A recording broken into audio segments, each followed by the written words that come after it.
Ja, Det er sgu rigtigt, du er kyllingedreng. Det smager kyllingekø. ja. Må jeg komme ind?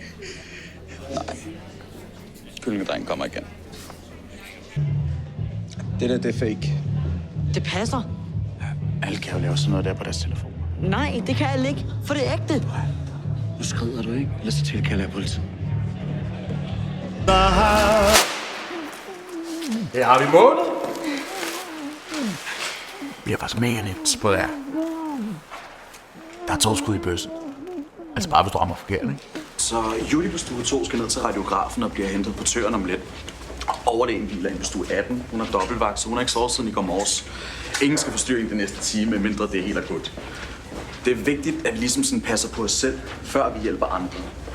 Husk på det, for det er meget nemt at glemme i vores branche. Men jeg tænker, at du kan starte med at hjælpe Sara. Hun skal tage blodprøver ind på stue 13. Det er da pisse egoistisk at få migræne, når vi skal til begravelse. Det er sgu da ikke noget, jeg selv har valgt. Tror du ikke, far bare har lyst til at være ked af det? Nu skal han hente medicin til dig, og vi kommer for sent. Flot, Sofie. Jeg kommer ikke for sent. Ej, det mener du ikke, det der, Esma. Hvad? Du er så pinlig. Har du ingen respekt? Så skulle du gøre det ud. Hvad snakker du om? Esben, hold nu op. Du skal ikke ligge helt på niveau, hva'? Har du ikke sovet, eller hvad? Det har været en dårlig nat for dig. Du har haft lidt travlt. Jeg synes ikke, det er lidt slap med sådan en hoodie. Det er lidt svært ved at forlede lidt. Og dit hår, det er jo heller ikke lige frem. Nu stopper du med at kalde mig grim!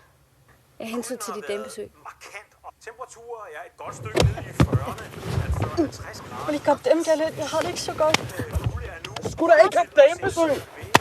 bevæger sig hen over sit Stop! Pas på hinanden i stedet for det der pis.